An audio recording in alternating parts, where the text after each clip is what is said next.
Hi అండి, welcome back to SR cakes and logs. అందరూ ఎలా ఉన్నారు?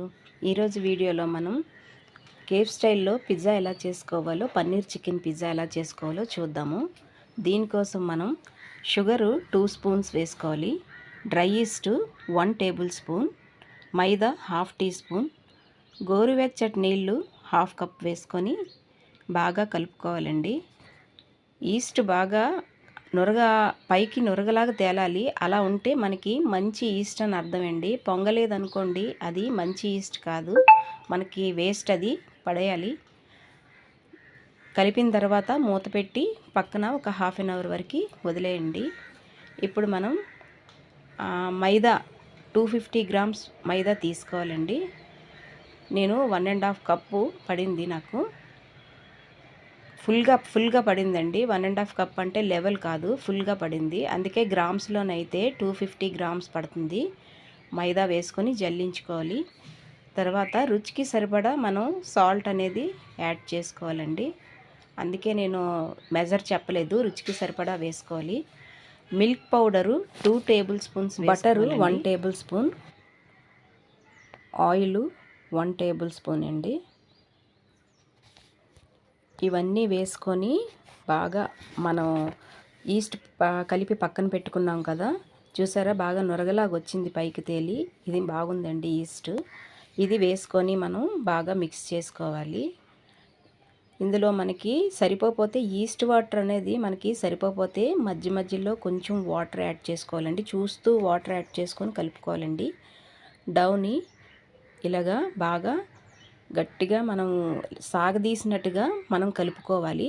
అప్పుడే పిజ్జా అనేది బాగా పొంగుతుందండి. బాగా ఇలా సాగదీసి బాగా ఒక 5 మినిట్స్ అయినా మిక్స్ చేసుకోవాలి.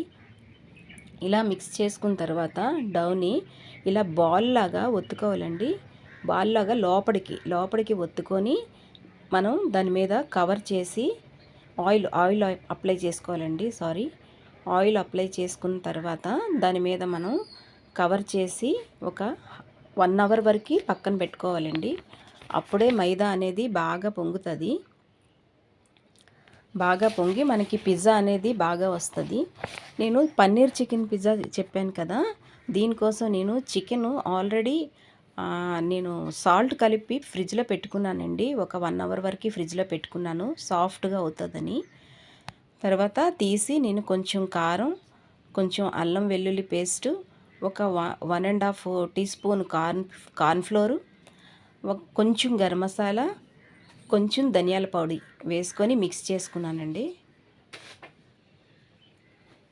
ఇది మీరు చికెన్ తీసుకున్న క్వాంటిటీ బట్టి యాడ్ చేసుకోవచ్చండి.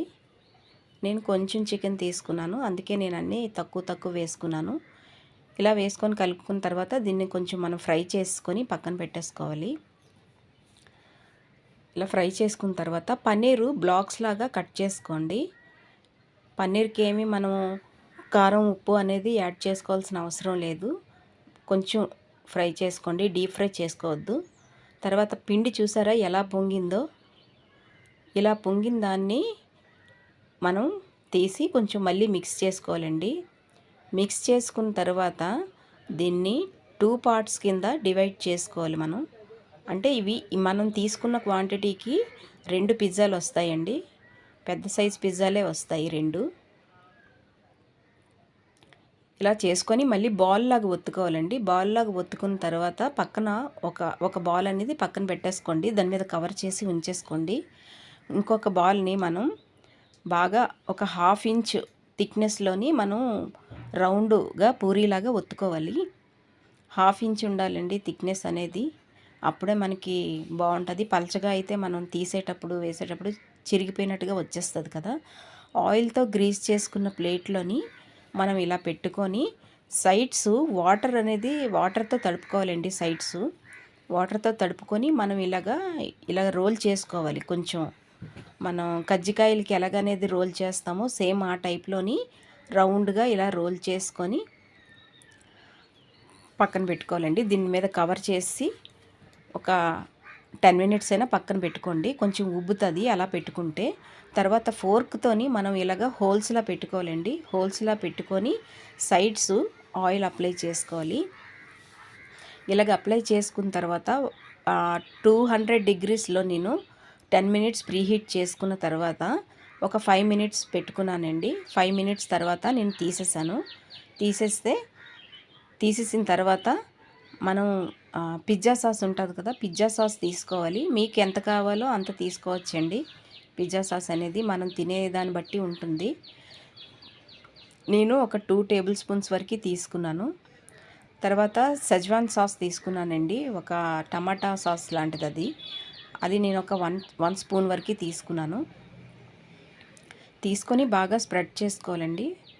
స్ప్రెడ్ చేసుకున్న తర్వాత ఇది మోజరెల్లా చీజ్ అండి. మోజరెల్లా చీజ్ నాకు ఒక 100 గ్రామ్స్ దాకా ఒక పిజ్జాకి పట్టింది. మోజరెల్లా చీజ్ వేసుకున్న తర్వాత మనం నార్మల్ చీజ్ బ్లాక్ ఉంటుంది కదా, అది కూడా కొంచెం గ్రేట్ చేసుకోవాలండి. ఇలా గ్రేట్ చేసుకున్న తర్వాత మనకు కావాల్సిన టాపింగ్స్ మనం ఏటేటి వేసుకోవాలనుకుంటున్నామో అలాంటి టాపింగ్స్ అన్నీ పెట్టుకోవచ్చండి. నా దగ్గర టాపింగ్స్ ఏమీ లేవు, అందుకే నేను పన్నీర్ చికెన్ ఉంటే నేను దాంతో ఈరోజు పన్నీర్ చికెన్ చేస్తున్నాను. చికెన్ ఇలాగా మధ్య మధ్యలో పెట్టుకోవాలండి. ఎంత కావాలో మీరు అంత పెట్టుకోవచ్చు. అది మన ఇష్టం బట్టి ఉంటుంది. మనం ఎంత పెట్టుకోవాలనుకుంటున్నామో అంత పెట్టుకోవచ్చు. ఈ పన్నీర్ బ్లాక్స్ కూడా ఫ్రై చేసుకున్న పన్నీర్ బ్లాక్స్ ఉన్నాయి కదా, ఇవి కూడా మనం మధ్య మధ్యలో యాడ్ చేసుకోవచ్చు. యాడ్ చేసుకొని తర్వాత టాపింగ్లో మనం ఏవైనా పెట్టుకోవచ్చండి. నా దగ్గర ఆనియన్స్ మాత్రమే ఉన్నాయి, అందుకని ఆనియన్సే పెట్టుకున్నాను నేను. ఇలా ఆనియన్స్తోని డెకరేట్ చేసుకున్న తర్వాత మళ్ళీ దాని మీద మనం కొంచెం మోజరెల్లా చీజ్ అనేది వేసుకొని వేరే చీజ్ బ్లాక్ ఉంది కదా, ఆ బ్లాక్ కూడా మనం కొంచెం గ్రేట్ చేసుకోవాలి. ఇవి డీమార్ట్లోని బయటన కూడా దొరుకుతాయండి ఈ చీజ్ బ్లాక్స్. చీజ్ అంటే ఇస్తారు. దీని మీద మనం ఆరిగానో ఉంటుంది కదా, పిజ్జా ఆరిగానో ఉంటుందండి, సూపర్ మార్కెట్స్లో ఉంటుంది, తీసుకోండి. అది కొంచెం మనం దాని మీద పైన టాపింగ్లో వేసుకోవాలి. ఇలా వేసుకున్న తర్వాత నేను ఆల్రెడీ ప్రీహీట్ చేసుకొని ఉంచుకున్నాను కదా, 200 డిగ్రీస్లో నాకు 15 మినిట్స్ వరకు పట్టిందండి బేక్ చేసుకోవడానికి. ఇది 15 మినిట్స్ 20 మినిట్స్ అని ఉండదండి, నాకైతే 15 మినిట్స్ పట్టింది. మీరు చేసుకునే పిజ్జా దాన్ని బట్టి ఎంత టైం పడుతుందనేది మీరు చూసుకోవాలి. చూడండి ఎంత బాగా వచ్చిందో పిజ్జా. ఈ పిజ్జా రోలర్ ఉంటుంది కదా కట్ చేసుకునేది, దాంతో మనం కట్ చేసుకుంటే బాగా వస్తుందండి. చూడండి ఎంత బాగా వచ్చిందో. ఈ చీజ్ అనేది ఎంత బాగా సాగుతుందో చూసారా. మనం బయట తెచ్చుకున్న పిజ్జా కన్నా ఇంకా టేస్టీగా ఉంటుందండి. ఒకసారి ఇంట్లో ట్రై చేయండి. ట్రై చేసి నాకు కామెంట్ చేయండి ఎలా వచ్చిందనేది. చాలా టేస్ట్గా ఉంటుందండి. వీడియో నచ్చితే లైక్ చేసి సబ్స్క్రైబ్ చేసుకోండి.